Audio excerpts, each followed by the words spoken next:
जी हाँ दोस्तों, नमस्कार। स्वागत है आपके अपने YouTube channel NR education classes पर। कक्षा 12वीं वार्षिक परीक्षा 2023 का फिजिक्स का पेपर आ गया है, ठीक है, जो कि आपकी परीक्षा में आ सकता है, ठीक है। तो ये देखिए आपकी जोड़ी है। इसमें पहली जोड़ी में आपका चुंबकीय आघूर्ण, दूसरी में चुंबकनशीलता की तीव्रता, फिर तीसरी में पराबैंगनी किरणें, चुंबकीय फ्लक्स, गामा किरणें, सेल का आंतरिक प्रतिरोध और फोटोन का संवेग, ये है। और इस तरफ में आपका ये मिलाने के लिए दिया गया है, ठीक है। इसके बाद तो जितने क्वेश्चन हमें दिखाई दे रहे हैं और जो समझ में आ रहे हैं वो हम आपको बताते जा रहे हैं, आप उनको तैयार कर लीजिए। जैसे इसमें देखिए आपका किसी गोलीय दर्पण के लिए दर्पण सूत्र की स्थापना कीजिए, ये क्वेश्चन आया है। और इसके अथवा में दो जिसकी फोकस दूरियां F1 और F2 हैं संपर्क में रखे गए हैं, यदि इस प्रकार त्रिविमीय संयुक्त लेंस की फोकस दूरी F हो तो सिद्ध कीजिए 1/F equal 1/F1 plus 1/F2, ये वाला है।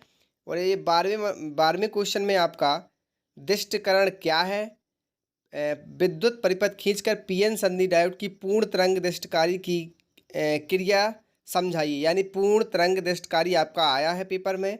और इसके अथवा में है नैंड गेट, और गेट, नैंड गेट से और गेट, एंड गेट तथा नॉट गेट कैसे प्राप्त करोगे।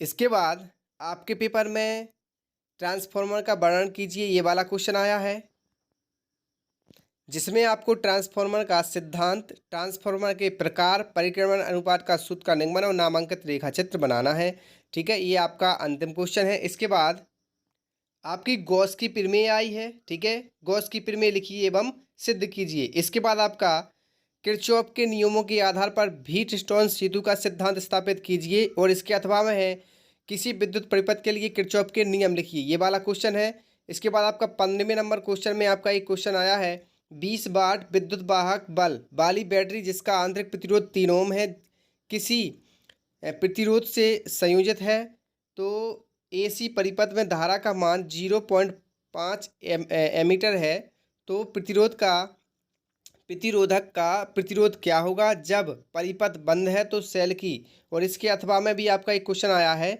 कि 12 वाट विद्युत वाहक बल वाली बैटरी जिसका आंतरिक प्रतिरोध 2 ओम है किसी प्रतिरोध से संयोजित है, यदि परिपथ में लगे प्रतिरोध का मान 10 ओम है तो परिपथ में धारा का मान ज्ञात कीजिए। ये वाला क्वेश्चन आपका क्वेश्चन नंबर 15वें पे है, ठीक है। इसके बाद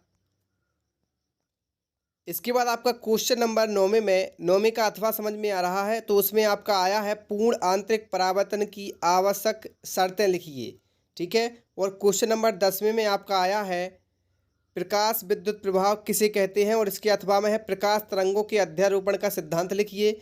11वें नंबर पे आपका आया है बोहर का कक्षा संबंधी क्वांटम प्रतिबंध लिखिए। और इसके अथवा में आया है यदि परमाणु में इलेक्ट्रॉन अपनी कक्षा में स्थिर हो तो क्या होगा, ठीक है। और इसके बाद आपका 12वें क्वेश्चन पे आया है नाभिकीय विखंडन और नाभिकीय संलयन में दो मुख्य अंतर लिखिए। और इसके अथवा में है अर्धचालक युक्तियों की दो विशेषताएं लिखिए, ठीक है। इसके बाद देखिए आपका फिल इन द ब्लैंक्स में पारे का प्रतिरोध ताप बढ़ाने पर खालिस्तान है, ठीक है। दूसरे में है आपका चुंबकीय फ्लक्स में परिवर्तन की दर खालिस्तान के समानुपाती होती है। तीसरे वाले में कांच से बने किसी लेंस को जल में डुबोने पर इसकी फोकस दूरी खालिस्तान हो जाती है, ठीक है। इसके बाद छठवें पे है आपका चौथे नंबर पे व्यतिकरण के लिए दोनों तरंगों की आवृत्तियां खालिस्तान होनी चाहिए। 5वें पे है फोटोन का ब्राह्म द्रव्यमान खालिस्तान होता है। 6वें में कुंडली में प्रेरित धारा की दिशा खालिस्तान के नियम से ज्ञात की जाती है। और 7वां है आपका प्रकाशिक तंतु खालिस्तान के सिद्धांत पर कार्य करता है। ये आपकी फिल इन द ब्लैंक्स है। और आपके जो वस्तुनिष्ठ क्वेश्चन है, मतलब वैकल्पिक जो है ना, वो इंग्लिश में इसमें दिखाई दे रहे हैं, ठीक है। हिंदी वाला पेज इसमें नहीं आया है, ठीक। तो आप ये तैयार कर लीजिए समझ के, ठीक है। तो ये हो गया आपका कक्षा 12वीं का जितना पेपर इसमें आया है वो हमने आपको बता दिया है। तो आप इसको अच्छे से तैयार कर लीजिए, बिल्कुल 100% आपका यही पेपर में आने वाला है। धन्यवाद।